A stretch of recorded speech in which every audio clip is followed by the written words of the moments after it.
Cinema সম্পর্কে যদি জানতে চান যে সিনেমা কি আসলে, আমি জলুক গদারের একটা কথা দিয়ে শুরু করতে চাই। সেটা হচ্ছে যে cinema is the most beautiful fraud in the world.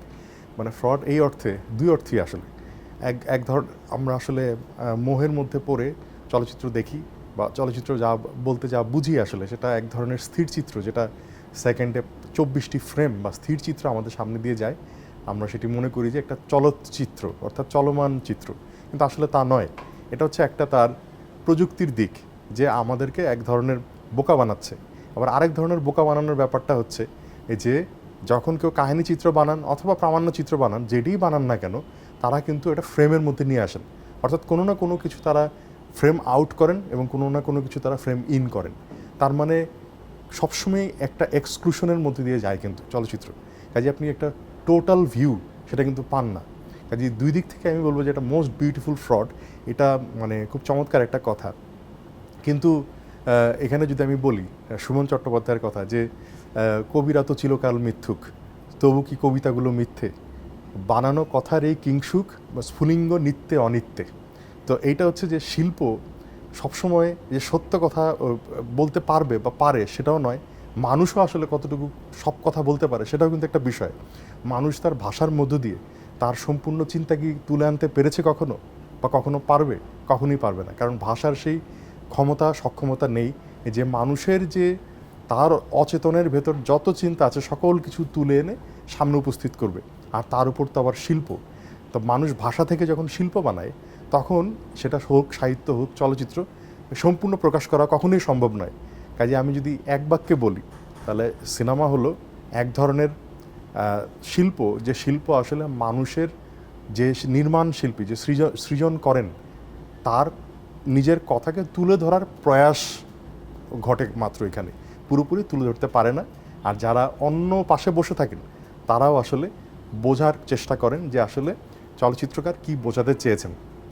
এই যে একটা শিল্পের মধ্য দিয়ে মানুষের আদান প্রদান, এই আদান প্রদানের নামই হচ্ছে, যদি দৃশ্য মাধ্যমের মধ্য দিয়ে হয় তাহলে সেটাকে আমি আসলে সিনেমা বলে মানে অবহিত করতে চাই আর কি, যে এটাই হচ্ছে সিনেমা। আর সিনেমার এক ধরনের অদ্ভুত শক্তি আছে। সেই শক্তিটা মানে যেমন ধরুন আমি যদি এইভাবে বলি যে সিনেমা এবং স্বপ্ন, স্বপ্ন যখন মানুষ দেখে, দেখবেন যে স্বপ্নের ভেতর বুঁদ হয়ে যায়। কখনো কখনো আপনি যদি দুঃস্বপ্ন দেখেন, আপনি চাইলেও সেই দুঃস্বপ্ন থেকে বেরিয়ে আসতে পারেন না। অর্থাৎ সেইখানে আপনি এমনভাবে যুক্ত হয়ে যান, সংযুক্তি ঘটে আপনার, যে আপনি চাইলেও আসলে বেরিয়ে আসতে পারছেন না, অনেক চেষ্টা করে আপনার বেরিয়ে আসতে হয়। কাজে স্বপ্ন এবং চলচ্চিত্রের মধ্যে একটা কিন্তু মিল আছে। আমি এই জন্যই বলি মাঝে মাঝে যে সিনেমার স্বপ্ন দোষ অথবা স্বপ্নের সিনেমা গুণ। অর্থাৎ সিনেমার মধ্যে আমরা যেই ধরনের দৃশ্যাবলী সাজাই, সেই একই রকম করে কিন্তু স্বপ্নের মধ্যে সিনেমার মতো করে আমরা যেন স্বপ্ন দেখি। এই যে এক ধরনের স্বপ্নে যেরকম রিপ্লেসমেন্ট হয়, ডিসপ্লেসমেন্ট হয়, অর্থাৎ আমার জায়গায় আরেকজনকে দেখি অথবা অন্যজনের জায়গায় আরেকজনকে দেখি, ঠিক সেরকম সিনেমার মধ্যেও একই রকম ঘটনা ঘটে যখন নায়কের জায়গায় আমি নিজেকে আবার বসিয়ে দিই, অর্থাৎ সেখানে একটা ধরনের রিপ্লেসমেন্ট ঘটে। কাজেই এইটা যদি এইভাবে দেখি, তাহলে আমরা দেখব যখন নায়ক অর্থাৎ প্রোটাগনিস্ট যখন অন্যায়ের বিরুদ্ধে দাঁড়াচ্ছে এবং যিনি অন্যায় করছেন সেই দোষী ব্যক্তিকে শাস্তি দিচ্ছে, তখন যিনি দর্শক তার মধ্যে একটা ক্যাথারসিস ঘটে। অর্থাৎ এক ধরনের একটা নিষ্ক্রমণ হয় এবং সে পরিশুদ্ধ বোধ করে যে সে যা করতে পারল না সমাজে, সেটা তার হয়ে আরেকজন করে দিচ্ছে।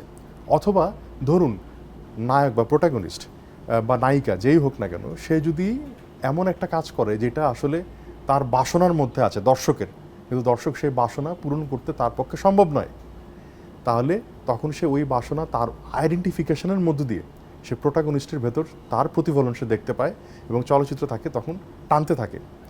সবসময় এই রিপ্লেসমেন্ট এবং ডিসপ্লেসমেন্টের ঘটনা ঘটতে থাকে, স্বপ্নে যেরকম এই সিনেমা তো সেরকম। তো এই মানে আইডিয়াটা আমি নিয়েছি ইন্টারপ্রিটেশন অফ ড্রিমস, মানে ফ্রয়েডের কাছ থেকে আর কি, জিগমুন্ড ফ্রয়েডের কাছ থেকে। তো আমি মনে করি যে সিনেমাও একই রকম ঘটনা ঘটে। যখন মানুষ সিনেমাটা দেখে, তখন আসলে সে নিজেকে ওই পর্দার সাথে নিজেকে সেলাই করে নেয়, এটাকে বলে সুটুর, সেলাই করে নেয় আর কি।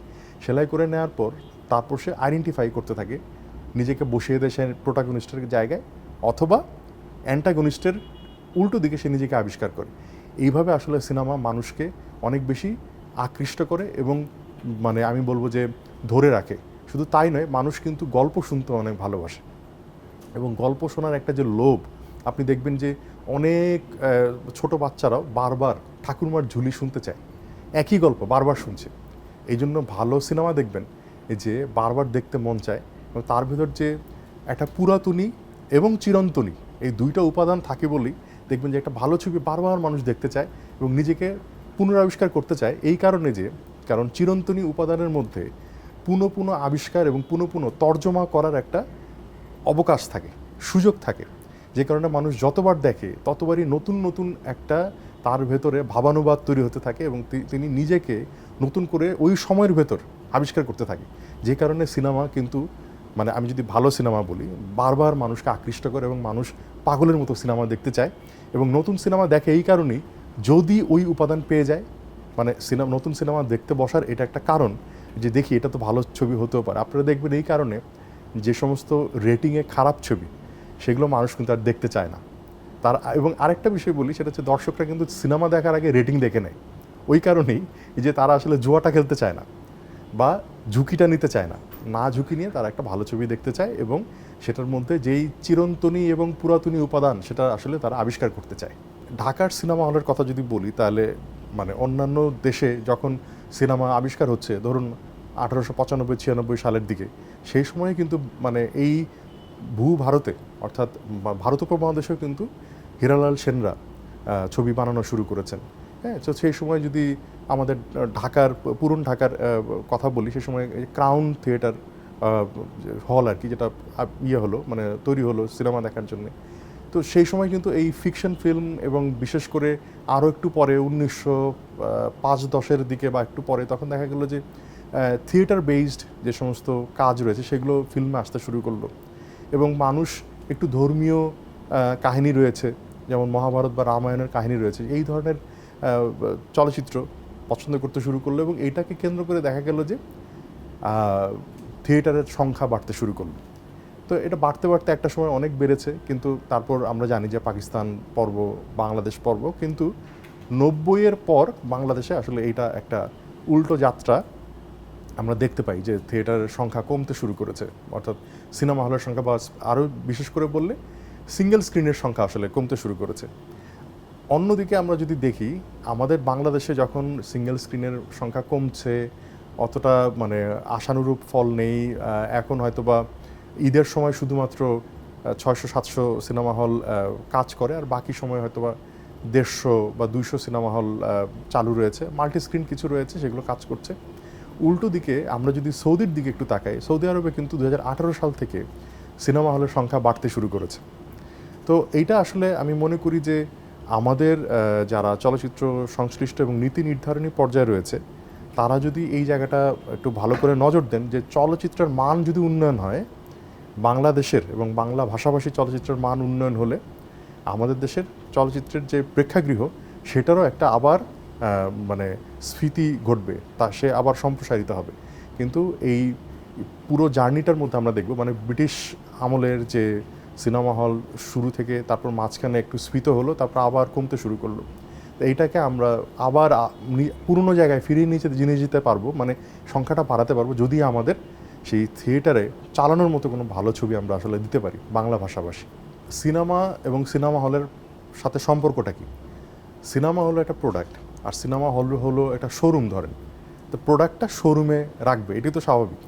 এখন ধরুন আপনি শোরুম খুলেছেন খুব চাকচিক্যময় এবং সেখানে কোনো প্রোডাক্ট নেই। তো সিনেমা ইন্ডাস্ট্রি অর্থে শিল্প, আবার আর্ট অর্থেও শিল্প, কাজেই এটা একটা প্রোডাক্টও বটে। সেই প্রোডাক্ট যদি ভালো না হয় তাহলে শুধুমাত্র শোরুম খুলে তো আসলে কোনো লাভ নেই। কাজেই আমি মনে করি যে আমাদের দেশে শুধু না, মানে অন্যান্য দেশেও মানে এই বিষয়টি নিয়ে অন্যরা ভাবেন নীতি নির্ধারণী পর্যায়ে। এবং আপনি যদি পুনে ফিল্ম ইনস্টিটিউট দেখেন, সেখান থেকে ওরা ভোকেশনালি কিছু ছেলে মেয়ে বার করে যারা টেকনিক্যালি খুব স্কিল্ড। ধরুন তারা খুব ভালো এডিটর তৈরি করে, ভালো লাইন প্রডিউসার তৈরি করে, ভালো সিনেমাটোগ্রাফার তৈরি করে, ভালো স্ক্রিপ্ট রাইটার তৈরি করে। এখন এইগুলো এমন একটা সফট স্কিল, টেকনিক্যাল স্কিলের পাশাপাশি যেটা শুধুমাত্র আসলে হাতে কলমে শেখালেই হয় না, কারণ এটা একটা ক্রিয়েটিভিটির বিষয় আছে, সৃজনশীলতার ব্যাপার আছে। কাজে সৃজনশীলতা তখনই স্ফুরণ ঘটে, অর্থাৎ আমি বলবো মণি কাঞ্চন যোগ হয় তখনই যখন আপনি প্রযুক্তিগত বিষয়টি ভালোভাবে জানেন এবং আপনার নিজস্ব বোঝাপড়া শিল্পের প্রতি সেটা অনেক স্বচ্ছ। এই যে দুইটা বিষয়ের যদি মণিকাঞ্চন যোগ হয় তখনই কিন্তু ভালো কাজ আশা করা যায়। যেমন আমি একটা উদাহরণ দিই, সঞ্জয় লীলা বানসালি এই ভদ্রলোক ভিডিও মানে এডিটর ছিলেন আর কি, সিনেমা এডিটর থেকে উনি আস্তে আস্তে ফিল্মের ডিরেক্টর হিসেবে আবির্ভূত হয়েছেন। বা অনুরাগ কশ্যপের কথা যদি বলি, এই লোক সিনেমার ডিরেক্টর হওয়ার আগে আগে 200 স্ক্রিপ্ট লিখেছেন। আমরা কিন্তু আমাদের দেশের যে সমস্যা, আমি কিছুদিন আগে একটা ইউনিভার্সিটি থেকে জিজ্ঞেস করছিলাম এক ফিল্ম ডিপার্টমেন্টে যে আপনারা কজন ফিল্ম ডিরেক্টর হতে চান। আমি দেখলাম ক্লাসের প্রত্যেকেই হাত তুলল। তার মানে হচ্ছে কেউই স্ক্রিপ্ট রাইটার হতে চায় না, কেউ সিনেমাটোগ্রাফার হতে চায় না। কাজে ফিল্ম একটা সম্মিলিত প্রয়াস, সম্মিলিত শিল্প। এখানে একজন ফিল্ম ডিরেক্টর আসলে কিছুই করতে পারবেন না যদি না অন্যরা ঠিকঠাকভাবে তাকে সাপোর্ট না দেয়। কাজেই আমরা যদি সবাই শুধু ফিল্ম ডিরেক্টর হতে চাই, এটার আরেকটা আমি একদম রূঢ় বাস্তব কারণটা বলি, সেটা হচ্ছে আমাদের দেশের স্ক্রিপ্ট রাইটারের টাকা খুব অল্প। যদি লোকজন পারে তাহলে টাকাটা মেরেই দেয়। কাজে এই অবস্থা যখন আমাদের ইন্ডাস্ট্রিতে, যে একজন সিনেমাটোগ্রাফার ভালো টাকা পান না, একজন স্ক্রিপ্ট রাইটার ভালো টাকা পান না, কাজে তারা ওইখানে আগ্রহী হন না। কাজে যখন ওইখানে, এটা অনেকটা আমাদের দেশের প্রাথমিক শিক্ষকদের মতো। আমাদের প্রাথমিক শিক্ষার অবস্থা খারাপ, কারণ এখানে ভালো শিক্ষক যায় না। ভালো শিক্ষক কেন যায় না? কারণ এখানে বেতন ভালো না। কেন যাবে? একটা মানুষের তো বেঁচে পড়ে মানে বেঁচে থাকতে হবে তার। যে বাঁচা পড়ার এবং খেয়ে পড়ে বেঁচে থাকার যে একটা তার যে নিশ্চয়তা, সে নিশ্চয়তা যদি ওই জায়গাগুলোতে নিশ্চিত হয় তাহলে দেখবেন যে খুব ভালো হবে, এই জায়গাটা স্ট্যাবলিশ হবে এবং ভালো ছবি হবে। কিন্তু এইটার জন্য আমাদের আরেকটা জায়গায় কিন্তু জোর দিতে হবে, সেটা হচ্ছে যে আমাদের কমার্শিয়াল ফিল্ম, অর্থাৎ বাণিজ্যিক যে ছবি যেটা আমরা বলি, সেই বাণিজ্যিক ছবি যদি অনেক বেশি শক্তিশালী হয় তাহলেই আশপাশের যে সাপোর্টটা সেটা আমরা ভালোভাবে পেতে শুরু করব।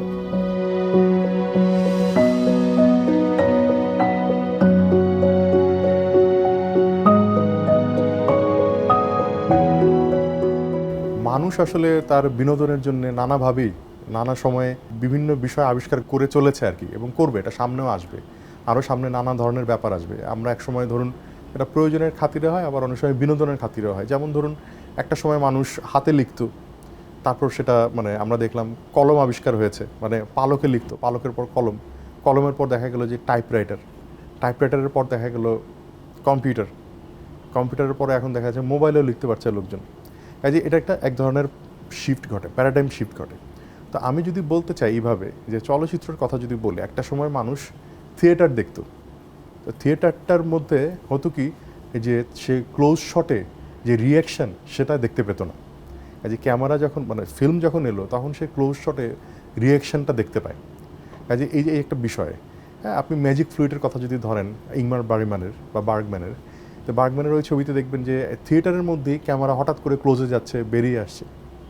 কাজে এটা একটা ব্যাপার যে বড় হলে মানুষ একটা বড় পর্দায় ছবি দেখতে শুরু করলো। তারপর একটা সময় আমরা দেখলাম দ্বিতীয় বিশ্বযুদ্ধের পরপরই টেলিভিশনটা আসলো 50-এর দশকে, মানে স্পেশালি আমেরিকা খুব সাফার করলো বিষয়টা নিয়ে, যে তারা হলিউডের ছবি নিয়ে আসলে কী করবে, কারণ মানুষ ছবি দেখতে যাচ্ছে না।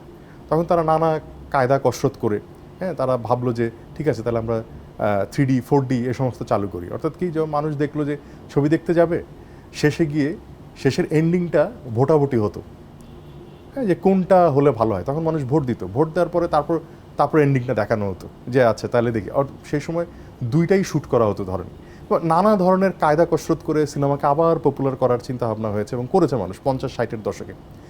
তো এইটা আমরাও একটা সময় ফেস করেছি। আমরা 80-এর দশকে যখন আমাদের দেশে ভিসিআর এলো, ভিসিআর ভিসিপি, তখনও মানুষ এটা খুব ফেস করেছে, মানে স্পেশালি আমাদের ইন্ডাস্ট্রি, যে তখন মানুষ ক্যাসেটে পাইরেসি হয়ে যাচ্ছে। তারপর যখন আমাদের মোবাইল স্মার্টফোন এলো, এখন যেটা ফেস করছে সেটা হচ্ছে পাইরেসি হয়ে যাচ্ছে, অর্থাৎ ডিজিটাল কপিটা কপি হয়ে যাচ্ছে বা নকল হয়ে যাচ্ছে। এবং 20 টাকা 10 টাকার বদলে মানুষ এটা গ্রামাঞ্চলে মানুষ নিজের মোবাইলে এটাকে বলে লোড করে নিচ্ছে। তো এই যে একটা বাস্তবতা, এখন ধরুন আমি যদি একটা ওটিটি প্ল্যাটফর্মে সাবস্ক্রিপশন নেই 20-30 টাকায়, এবং সেটার মধ্যে একটা বৈধতার ভাব আছে, অর্থাৎ আমি চুরি করছি না, অর্থাৎ আমি একটা বৈধ উপায়ে ওই টাকা দিয়ে, যে টাকা দিয়ে আমি চুরি করা জিনিস লোড করতাম, সেই টাকা দিয়েই আমি একটা ভালো প্রিন্ট দেখতে পাচ্ছি এবং আমার মধ্যে সেই চৌর্যবৃত্তিটা কাজ করছে না। তো এই এইটাকে একটা আমি বলবো কমার্শিয়ালাইজেশন করার চিন্তাভাবনা এলো, এবং ওই জায়গা থেকে কিন্তু ওটিটি প্ল্যাটফর্মের আসলে উদ্ভব 90 দশকের দিকে মাঝামাঝি সময়। আপনারা জানেন যে নেটফ্লিক্স বা অন্যান্য যে সমস্ত ওটিটি প্ল্যাটফর্ম রয়েছে, এরা প্রথম দিকে আসলে এই ব্যবসাটা তো এরকম ছিল না। প্রথম দিকে এরা আসলে ওই রেন্টের ব্যবসা ছিল, যে ক্যাসেট ভাড়া দেওয়া ইত্যাদি ইত্যাদি সমস্ত ব্যাপার ছিল। তো তারা চিন্তা করলো যে এমন হয় না কেন যে আমরা একটা জায়গায় রাখলাম একটা প্ল্যাটফর্মে, বিশেষ করে যখন ইন্টারনেট আসলো, অর্থাৎ চতুর্থ বিপ্লবের পর এই যে প্রযুক্তির যে বিপ্লবটা ঘটলো, সেই ঘটার পর তারা মনে করলো যে আমরা একটা জায়গায় রাখি। এবং এই আইডিয়াটা আমার ধারণা যে ইউটিউব অনেক বেশি এগিয়ে দিয়েছে। না, ইউটিউব হচ্ছে বলা হয় যে ইনস্ট্যান্ট ভিডিও প্ল্যাটফর্ম, বা এই ইনস্ট্যান্ট নুডলসের মতো। অর্থাৎ আমি যেটা চাবো ইনস্ট্যান্ট সে আমাকে সেটা দিবে। এটা যদিও একটা সামাজিক যোগাযোগ মাধ্যম, ভিডিওর একটা সোশ্যাল মিডিয়া। তো সোশ্যাল মিডিয়াকে এক ধরনের একটা আইডিয়া জেনারেট করলো যে না, আমরা একটা এমন একটা প্ল্যাটফর্ম করবো যেখানে সাবস্ক্রিপশনের মাধ্যমে আমার এখানে সংগৃহীত ছবিগুলো, চলচ্চিত্রগুলো বা অন্যান্য প্রামাণ্যচিত্র বা যাই হোক না কেন, মানুষ এসে সেখানে বৈধভাবে খুব অল্প পরিমাণ টাকা দিয়ে মানুষ দেখতে পাবে। যে এইটা টোটাল আইডিয়াটা হচ্ছে এরকম যে এটা আমার একটা ওটিটি প্ল্যাটফর্ম, এখানে আমি ছবি রাখি এবং এখানে মানুষ খুব স্বল্প মূল্যে, তার পাইরেসি করার প্রয়োজন হয় না, সে বৈধ উপায়ে এসে ছবিটা দেখতে পারে। কাজে এইটা একটা বিষয়। কিন্তু এই প্রজন্মের কাছে যদি আপনি মানে দেখেন, আপনি দেখবেন যে আমাদের অনেক বাসায় বড় স্ক্রিনের টিভিতে কিন্তু মানুষ এখন নেটফ্লিক্স বা ওটিটি প্ল্যাটফর্মের ছবিগুলো দেখে। অর্থাৎ তারা কিন্তু ধীরে ধীরে, যদিও মাঝে ধরুন গত 10-20 বছরে মানুষের একটা অভ্যাস হয়ে যাচ্ছিল যে প্রাইভেট স্ক্রিনিং, অর্থাৎ নিজের মোবাইলের মধ্যেই সে ছবি সিনেমা দেখতে শুরু করছিল। কিন্তু আমার মনে হয় সেই জায়গাটাও আবার পরিবর্তন আসছে, মানুষ আবার একটু ফিরে যাচ্ছে বড় পর্দার দিকে। হ্যাঁ, দেখবেন যে বড় স্ক্রিনে তারা এখন এই যে ওটিটি প্ল্যাটফর্মের ছবিগুলো দেখছে। তবে হ্যাঁ, ওটিটি প্ল্যাটফর্মের একটা প্রবণতা বা দেখা যায়, সেটা হচ্ছে যেহেতু মানুষ মোবাইলে ছবি দেখছে বা মোবাইলে সাবস্ক্রিপশন করে ওটিটিতে তার কাজগুলো দেখছে, তো তারা করে কি যে এটার মধ্যে একটা স্টেরিওটিপিক্যাল জনরা বারবার রিপিট করতে থাকে। যেমন সেখানে তারা সেক্স, ভায়োলেন্স, থ্রিলার, এই সমস্ত বিষয়গুলো তারা বারবার আনতে থাকে। এই বারবার আনতে থাকার কারণে এই অনেকগুলো জনরা আমার মনে হয় ক্ষতিগ্রস্ত হয়, মানুষও একটু বঞ্চিত হয়। তো প্রেক্ষাগৃহে মানুষ যখন আসলে চলচ্চিত্র দেখে, মানে বড় প্রেক্ষাগৃহ যেটা ট্রেডিশনাল থিয়েটার, সেখানে কিন্তু একটা অন্ধকার ঘরে কয়েকশো লোক, 600-700-800 লোক একসাথে বসে একটা বড় পর্দায় ছবি দেখে, এবং তারা একই আবেগের দ্বারা আপ্লুত হয়, একই ঘটনার দ্বারা তাড়িত হয়, এবং একসাথে হচ্ছে, হাসছে একসাথে, কাঁদছে একসাথে। সেটার যে একটা অন্য ধরনের আবহ তৈরি হয়, সেটা আসলে আমি অন্য কোনো কিছুর সাথে তুলনীয় নয়। কিন্তু পরবর্তী সময়ে মানুষ তো ধরুন প্রযুক্তির সাথে সাথে পরিবর্তিত হয়, যেটা আমি বলছিলাম যে টেলিভিশন আবিষ্কারের পর এই বিনোদন, বিশেষ করে চলচ্চিত্রটা কিন্তু অনেক বেশি পারিবারিক আবহের মধ্যে চলে এসছে।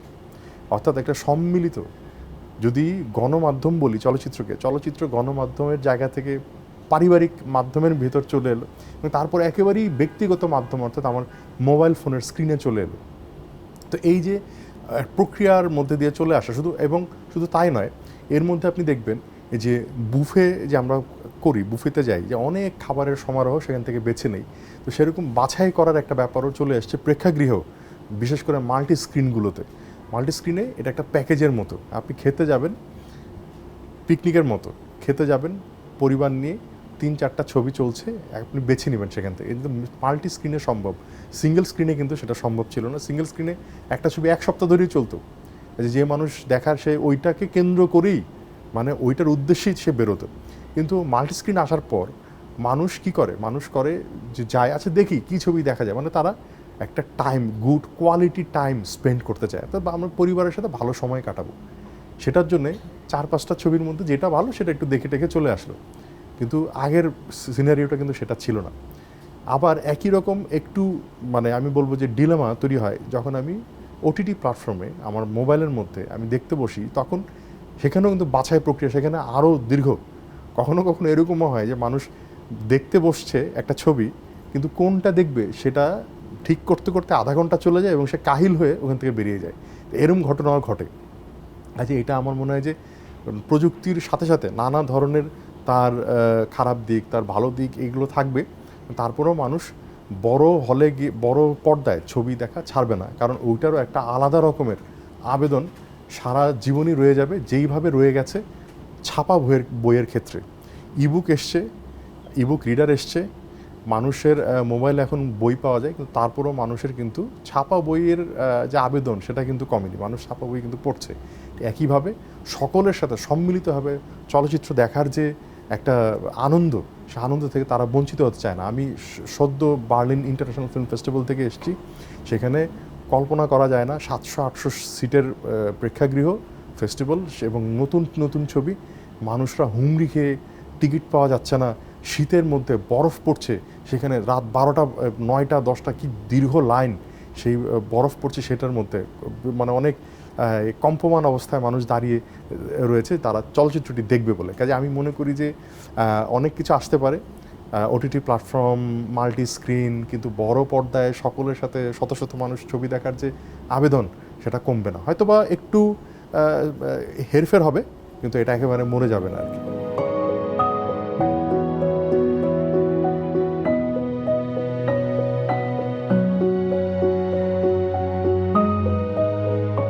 আমি সকল পরিবর্তনকেই আমি ইতিবাচক হিসাবে দেখতে চাই, কারণ আপনি চান বা না চান, আমি চাই বা না চাই, পরিবর্তন হবেই। এবং প্রযুক্তির সাথে দেখুন, আজকে ইন্টারনেট প্রযুক্তির সাথে তাল মিলিয়ে কিন্তু চলচ্চিত্রকে মোবাইলের মধ্যে আশ্রয় নিতে হয়েছে, উপায় নেই। হ্যাঁ, এবং আমি মনে করি অবসলিট হয়ে যাওয়া, অর্থাৎ তামাদি হয়ে যাওয়া যে কোনো কিছুই থেকে যদি আমি আঁকড়ে থাকি, তামাদি হয়ে যাওয়া কোনো প্রক্রিয়াকে যদি আমি আঁকড়ে থাকি, তাহলে সেটা কিন্তু আমার জন্যই ক্ষতিকর। তাহলে আমি আর অগ্রসরমান হতে পারবো না, আমি সামনের দিকে এগোতে পারবো না। কাজেই প্রযুক্তি এবং সময় যেদিকে যাচ্ছে, আমার মনে হয় যে সামনে তো হলোগ্রাফিক সিনেমা আসবে, আমার ঘরের মধ্যে আমার 360 ডিগ্রি সিনেমা চলতে থাকবে, আমি একটা হলোগ্রাফিক ইমেজ দেখতে পাবো আমার চারপাশে, মনে হবে যে আমি সিনেমার মধ্যে আমিও একটা ক্যারেক্টার। সেরকমভাবেও হয়তো বা সিনেমা তৈরি হতে পারে সামনে, কে জানে। তো যদি সেরকম হয়, তাহলে সেরকমভাবেই আমাদের প্রোডাকশন ডিজাইন করতে হবে, যেন একটা মানুষ সেই একটা ছবির ভেতরে নিজেকে আবিষ্কার করতে পারে। কাজে আমি মনে করি যে এটার মধ্যে আফসোস করার কিছু নেই, যা যাওয়ার তা যাবে। যুগের সাথে এবং সময়ের সাথে তাল মিলিয়ে আপনাকে শিল্প সৃজন করতে হবে এবং মানুষের কাছে পৌঁছতে হবে। আপনি যে কী মাধ্যমে দেখাবেন সেটা কিন্তু অনেকাংশে অনেক কিছু প্রভাবিত করে। যেমন ধরুন, আমি মানে গেম অফ থ্রোনস বা এই ধরনের যে সিরিজগুলো রয়েছে ওটিটি প্ল্যাটফর্মে ছাড়া হয়েছে, সেখানে লক্ষ্য করলে দেখবেন লং শট খুব কম, সেখানে মিড শট বেশি, ক্লোজ শট বেশি। কারণ সিনেমাটোগ্রাফার বা নির্মাতাদের মাথার মধ্যে ছিল এটা ম্যাক্সিমাম দর্শক মোবাইলে দেখবে, কাজেই তাদের শর্ট সিলেকশন, স্টোরি বোর্ড তারা সেভাবেই ভেবেছেন। কিন্তু ধরুন আবার ডুন ছবিটা, এইটার মধ্যে দেখুন প্রচুর লং শট, তারা ভাবেনি নেই যেটা আমার ওটিটি প্ল্যাটফর্ম, তারা প্রথমেই মুক্তি দিয়েছে প্রেক্ষাগৃহে। এই যে বড় স্ক্রিনে মানে ওয়াইড শট, লং শট দেখতে এক ধরনের একটা অ্যাপিল তৈরি করে, আবেদন তৈরি করে।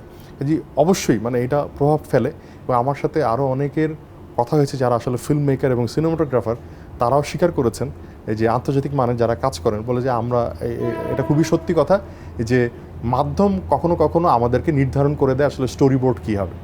হ্যাঁ, দেখুন আমি এটা বলতে চাই যে একজন কবি যখন কবিতা লেখে তখন কি সেটার সেন্সরশিপ হয়? হয় না। একজন উপন্যাসিক যখন উপন্যাস লেখে সেটার সেন্সরশিপ হয় না। এটা আলটিমেট সেন্সরশিপ হয় আসলে পাঠকের কাছে। পাঠক বলে যে এই লেখা ভালো হয়েছে, এই লেখা ভালো হয়নি। আমি কিন্তু চলচ্চিত্রের ক্ষেত্র একটু মানে আমাকে বলতে পারেন যে আমি একটু এক্সট্রিমিস্ট বা একটু মানে ওয়াইল্ডেস্ট চিন্তা করি। সেটা হচ্ছে যে সিনেমার ক্ষেত্রে এরকম সেন্সরশিপ থাকার কোনো দরকার নেই, কারণ দর্শকই সেটা ছুঁড়ে ফেলে দিবেন, দর্শকই সেটা নিজেদের বুকে টেনে নেবেন। যেটা ভালো কাজ অবশ্যই মানুষ প্রশংসা করবে। কাজে আমার মনে হয় যে এইটার মধ্যে যে দায়বদ্ধতা, বা আপনারা দেখেছেন যে বাংলাদেশের 90 দশকের শেষের দিকে এক ধরনের কোট আনকোট অশ্লীলতা ছবির মধ্যে এসছে এবং কাট পিস দেখা গেছে, এবং সেখানে দেখা গেছে যে এক টিকিটে 2 ছবি। তো এই সমস্ত প্রবণতা কিন্তু একটা সময় দর্শক ছুঁড়ে ফেলে দিয়েছে, মানুষ কিন্তু আর হলে যায়নি। কিন্তু যখন আবার ধরুন মনপুরা থেকে যখন একটু মধ্যবিত্ত দর্শকদের জন্য বা উপযোগী গল্প এলো, তখন কিন্তু আবার মধ্যবিত্ত দর্শক, বিশেষ করে নারীরা আবার ফিরতে শুরু করলেন প্রেক্ষাগৃহে। কাজে এই যে একটা উল্টো জোয়ার আবার, তা আমি মনে করি যে দর্শকই হচ্ছে মূল বিচারক, এবং এই যে কয়েকজন লোক 10-12 জন লোক মিলে ঠিক করে যে এই ছবিটি ভালো, এই ছবিটি খারাপ, এই ছবিটি চলবে, এই ছবিটি চলবে না, এই ছবির এখানে একটু কর্তন করা উচিত, আমার মনে হয় যে এটা এক ধরনের ফ্যাসিবাদী আচরণ আমার কাছে এটা মনে হয়। কারণ আমার মনে হয় যে এটা একটা শিল্পকর্ম, সেটা যিনি তৈরি করছেন তিনি তার যে মেধা, সেই মেধার মাপ অনুযায়ী তৈরি করবেন। সেই মেধার মাপ যদি গড়পড়তার নিচে হয় তাহলে দর্শক সেটাকে প্রত্যাখ্যান করবে স্বয়ংক্রিয়ভাবে। আর যদি গড়পড়তার উপরে হয়, যদি অনেক ভালো ছবি হয়, তাহলে সেটা গ্রহণ করবে দর্শক। আর যদি আরও অনেক বেশি উপরে হয়, যে সময়ের চেয়েও আগানো কোনো কাজ যদি কোনো পরিচালক করে থাকেন, যেমন মেঘে ঢাকা তারা অথবা ঋত্বিক ঘটকের অন্যান্য ছবি, সেটা 50 বছর পর গিয়ে পুনরাবিষ্কৃত হবে, সেই দর্শকের দ্বারাই হবে। অ্যাডভান্সড অডিয়েন্স যারা, তারা আবিষ্কার করবে। যে আমার মনে হয় এখানে আর এই মুহূর্তে এই ওটিটি প্ল্যাটফর্ম ইউটিউবের যোগে আপনি সেন্সরশিপ দিয়ে কি করবেন? বাংলাদেশে তো এমন উদাহরণও রয়েছে কোনো ছবি যে সেন্সরশিপের সার্টিফিকেটই পায়নি, কিন্তু অন্য বিদেশের একটা ওটিটি প্ল্যাটফর্ম থেকে সেটা রিলিজ হয়েছে। কাজে আপনি এটা মানে আটকে রাখার তো কোনো প্রশ্নই আসে না, আপনি সেটা পারবেনও না। কাজে যেখানে আপনি পারবেন না সেখানে জোরাজুরি করার কোনো, আমি মনে করি সেটা একেবারেই নিরর্থক। হ্যাঁ, ইউটিউব এবং ওটিটি প্ল্যাটফর্মে যে সমস্ত সিরিজ আমরা দেখি, সেখানে দেখবেন যে দুই ধরনের লোক দেখা যায় আসলে। এক ধরনের লোক হচ্ছে যাদের কোনো প্রস্তুতি নেই, প্রস্তুতি ছাড়াই খুব রাতারাতি তারা তারকা খ্যাতি পেতে চায়। তো তারা এসে হয়তো বা পানও, মানে তার প্রস্তুতি ছাড়াই হয়তো বা পেয়ে যান। কারণ মানুষ অনেক সময় হয় কি যে বিনোদনের খোঁজে তারা ওই সমস্ত জিনিস লুফে নেয়। কিন্তু আরেক ধরনের কিছু লোক আছে যাদের আসলে পূর্ব প্রস্তুতিটা দীর্ঘদিনের। তারা যদি মনে করে যে আমি ওটিটি প্ল্যাটফর্মে, যেমন ধরেন মার্টিন স্করসেসি মতো পরিচালক কিন্তু ওটিটি প্ল্যাটফর্মেও তার ছবিগুলো দিয়েছেন, কিন্তু এই লোকের তো দীর্ঘ ইতিহাস আছে। কাজে এই লোকের কাজ ওটিটিতেই যাক, ইউটিউবে যাক, আর যেখানেই যাক, সেখান থেকে কখনোই মুছে যাবে না। কারণ তার একটা দীর্ঘ প্রস্তুতি আছে বলে তার কাজের মধ্যে সেটার ছাপও আছে, তার চিন্তার ছাপ আছে। কিন্তু প্রস্তুতিহীন লোক যারা রাতারাতি তারকা খ্যাতি পেতে চায়, তাদের কাজ কিন্তু মৌসুমি, এই এলো তারপর গেল, মানে মানুষ মনে রাখবে 2 দিনের জন্যে, সে তার স্থায়িত্ব কিন্তু কম। কাজেই আমি মনে করি মাধ্যম নয়, আসলে মাধ্যমের পিছনে যে মানুষটা রয়েছে সে মানুষটা খুব গুরুত্বপূর্ণ, যে তার প্রস্তুতি কেমন। কেউ যদি প্রস্তুতি নিয়ে এসে প্রেক্ষাগৃহে যদি তার কাজ ছাড়ে, অথবা ওটিটি প্ল্যাটফর্ম অথবা কিংবা ইউটিউবে যদি সে প্রকাশ করে, সেটা তার প্রস্তুতির উপর নির্ভর করে যে আসলে তার কাজটা কতদিন মানুষ স্মরণে রাখবে। তার প্রস্তুতি যদি শূন্যের কাছাকাছি হয়, তাহলে মানুষ হয়তো 2 দিন খুব মজা পাবে, 3য় দিন ভুলে যাবে। তো এই আমার মনে হয় যে ম্যান বিহাইন্ড দ্য মিডিয়া, এটা হচ্ছে খুব গুরুত্বপূর্ণ।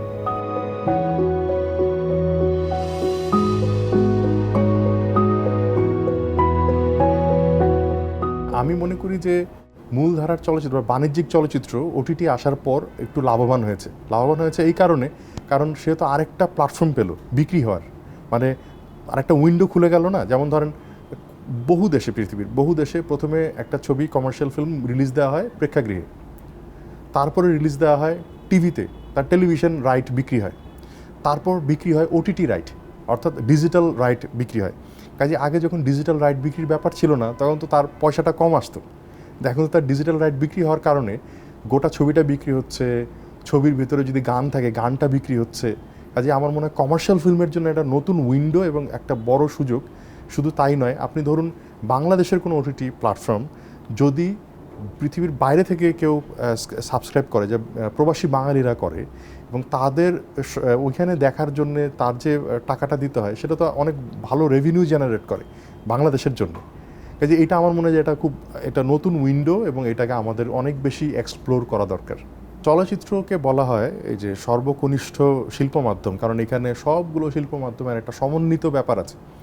সাহিত্য, নৃত্য, নাটক, হ্যাঁ, তারপর আর্কিটেকচার, এবং হ্যাঁ কি নাই এখানে, সবটাই আসলে এক ধরনের সমন্বয় ঘটেছে, সঙ্গীত। তো এই সমন্বিত শিল্প ততদিন পর্যন্ত টিকে থাকবে যতদিন পর্যন্ত না আরেকটা নতুন ধরনের শিল্প আসছে। এই নতুন ধরনের কী শিল্প আসতে পারে আমাদের জানা নেই, কিন্তু এই যে ধ্বনিচিত্র অর্থাৎ অডিও ভিজুয়াল যে মাধ্যম, এই অডিও ভিজুয়াল মাধ্যম এখনও পর্যন্ত ভীষণ শক্তিশালী, এবং এর মাধ্যমে আসলে মানুষকে আকৃষ্ট করে রাখা যায়। এবং এই অডিও ভিজুয়াল মাধ্যমের মধ্য দিয়ে মানুষ গল্প শুনতে দেখতে ভালোবাসে। আমার মনে হয় যে এইটার ভবিষ্যৎ আরও অনেক বেশি উজ্জ্বল হয়ে উঠছে যত প্রযুক্তি মানে উন্নত হচ্ছে। কারণ আপনি যদি একটু দেখেন, অ্যাভাটার ছবিটার কথা যদি বলেন, অ্যাভাটার ছবি গত 20-25 বছর আগে তৈরি করা অসম্ভব ছিল, কিন্তু এখন নির্মাতার স্বপ্নের কাছাকাছি, কল্পনার কাছাকাছি কিন্তু নিয়ে যেতে পারছে তার কাজকে, অডিও ভিজুয়াল মিডিয়ামটাকে। যে আমি মনে করি যত দিন যাবে এটা আরও অনেক বেশি শক্তিশালী হবে এবং যতদিন না পর্যন্ত নতুন ধরনের কোনো শিল্প যদি না আসে সেই পর্যন্ত চলচ্চিত্র মাধ্যম রাজত্ব করবে। বাংলাদেশে ওটিটি প্ল্যাটফর্ম নিয়ে মানে অনেকেই কাজ করছেন এবং বাংলাদেশের অনেক কাজ আবার ধরুন ভারতের ওটিটি প্ল্যাটফর্মেও যাচ্ছে, আবার ভারতের কিছু কিছু কাজ হয়তো বা বাংলাদেশে আসছে, যৌথ প্রযোজনা হচ্ছে, নানা ধরনের কাজই হচ্ছে। তবে যদি আমি বাংলা কন্টেন্টের কথা বলি, বাংলা কন্টেন্টের জায়গায় আমার মনে হয় যে আরও অনেক বেশি কাজ করা প্রয়োজন। আপনারা জানেন যে নেটফ্লিক্সের মতো প্রতিষ্ঠান এখনও পর্যন্ত আসলে তারা খুব যে লাভ করছে তা না, এমনকি তারা ব্রেক ইভেনও আসতে পেরেছে বলে মনে হয় না। কাজেই আমাদের দেশে বাংলা কন্টেন্টের সেই অর্থে তো আসলে লোক কম, আর চলচ্চিত্র দেখে বা ইন্টারনেট অ্যাক্সেস আছে সেটাও তো একটা বিষয়। কাজে আমাদের দেশে 18 কোটি বা 19 কোটি মানুষ যদি বলি, তাহলে কত কোটি মানুষের ইন্টারনেট অ্যাক্সেস আছে সেটার উপর নির্ভর করে যে ওটিটি প্ল্যাটফর্ম আবার কতজন সাবস্ক্রাইব করছে। আচ্ছা, ওটিটি প্ল্যাটফর্ম সাবস্ক্রাইব করার পর তাদের মানে আদৌ আসলে এই ধরনের কন্টেন্ট দেখার ইচ্ছা বা মন আছে কি না। অনেকে আবার অ্যাক্সেস থাকলেও তারা শুধুমাত্র ইংরেজি যে সমস্ত ইংলিশ কন্টেন্ট আছে সেগুলোই দেখতে পছন্দ করে বা বিদেশি কন্টেন্ট দেখতে পছন্দ করে, বাংলা কন্টেন্ট পছন্দ করে না। কাজে এখানে অনেকগুলো ফিজিবিলিটি স্টাডির ব্যাপার আছে, এটা হুট করে অনুমান নির্ভর বলাটা খুব মুশকিল। কিন্তু আমি এটুকু বলতে চাই যে যদি আমাদের দেশে একেবারে এন্ট্রি লেভেলে যদি ভালো স্ক্রিপ্ট রাইটার, ভালো গবেষক এবং ভালো গল্প বলে, সাহিত্যর মানে বাংলা সাহিত্য সংস্কৃতির সাথে যার ভালো পরিচয় আছে, এরকম লোকজনদের নিয়ে যদি আমরা চিন্তা করতে পারি, ইনক্লুসিভলি তাদেরকে মানে সংযুক্ত করতে পারি এই গোটা মানে প্রকল্পটার সাথে, তাহলে আমার মনে হয় যে আমাদের ভবিষ্যৎ উজ্জ্বল, আমরা ভালো করব। ওটিটি প্ল্যাটফর্মে দেখবেন যে এরকম অনেক কাজ রয়েছে যারা আসলে কমার্শিয়ালি সেভাবে আগে পরিচিত ছিল না, তারা মানে তাদের ভালো কাজের মেধার মধ্য দিয়ে তারা কিন্তু উঠে আসছে। এবং আরেকটা জিনিস খুব মানে মজার এবং আমি মনে করি এটা খুবই আনন্দের, যে বাংলাদেশের প্রত্যন্ত অঞ্চলের খুব মানে ইউনিভার্সাল কাহিনী না, যেমন ধরুন নারী পুরুষের প্রেম বিরহ এগুলো থেকে বেরিয়ে গিয়ে মানুষ কিন্তু একটা অন্য ধরনের গল্প শুনতে চাচ্ছে। তো মানুষ কিন্তু নতুন ধরনের গল্প শুনতে চাচ্ছে, তারা শুধুমাত্র গতানুগতিক প্রেম ভালোবাসা ইত্যাদি ইত্যাদি এগুলোর মধ্যে আসলে সীমাবদ্ধ থাকতে চাচ্ছে না। সেইখান থেকে আপনারা দেখবেন যে বাংলাদেশে এক ধরনের একটা নতুন ধরনের চর্চা শুরু হয়েছে। চর্চাটা কি? চর্চাটা হচ্ছে একেবারেই প্রত্যন্ত অঞ্চলের গল্প বা ওইখানকার ওই জনপদের কাহিনী নিয়ে তৈরি করা বা একটা ইতিহাস নির্ভর কাহিনী নিয়ে তৈরি করা। যেমন ধরুন আমি যদি বলি আমাদের দেশের প্রোডাকশন ষাটি কাপ একটা সিরিজ তৈরি হয়েছে, সেটা একেবারে উত্তরবঙ্গের, তাই না, এটা মানে একটা নির্দিষ্ট জনপদের কাহিনী নিয়ে তৈরি হয়েছে। আবার ধরুন আমি যদি সিনেমার কথা বলি হ্যাঁ, বলি ছবিটা একেবারেই কক্সবাজারের একটা খুব প্রত্যন্ত জায়গা অঞ্চলের তাদের যে একটা কালচারাল স্পোর্টস সেটাকে কেন্দ্র করে তৈরি হয়েছে। আবার ধরুন ফেউয়ের কথা যদি বলি, এটা একটা মরিচঝাঁপি হত্যাকাণ্ড হয়েছে আপনারা জানেন, এবং সেই নির্দিষ্ট একটি ঐতিহাসিক ঘটনাকে কেন্দ্র করে খুলনা অঞ্চলের যে মানুষের তাদের যে ওই মানে ইতিহাস তারা মুছে যায়নি তাদের স্মৃতি থেকে, এবং তারা সেটা সাফার করছে, সেইটা তুলে আনার চেষ্টা হয়েছে। কাজে বাংলাদেশে কিন্তু এই ধরনের কাজগুলো খুব যে কমার্শিয়ালি মানুষ দেখেছে এবং তাদেরকে আগে থেকে চিনতো মানুষ, বিষয়টা এরকম নয়। কাজেই প্রত্যন্ত জায়গা থেকে মানুষ ভাবছে ছোট ছোট গল্প, তারা মানে আমি মনে করি যে একেবারে ঝিনুকের মতো করে মুক্ত তুলে আনার চেষ্টা করছে এবং তারা সফল হচ্ছে। আমি মনে করি সেই জায়গা থেকে এটা আশাবাদী আমি, যে মানুষ এই যে নতুন নির্মাতা যারা আসছেন তাদেরকে আগে থেকে কেউ চিনতো না, কিন্তু নির্মাণের মধ্য দিয়ে তাদেরকে আবিষ্কার করছে। ওটিটি প্ল্যাটফর্মগুলো কিন্তু সেই জায়গাটা করে দিচ্ছে নতুনদের জন্য। এইটা খুবই ইতিবাচক দিক যে ওটিটি প্ল্যাটফর্মে নতুনরা কাজ করার সুযোগ পাচ্ছে।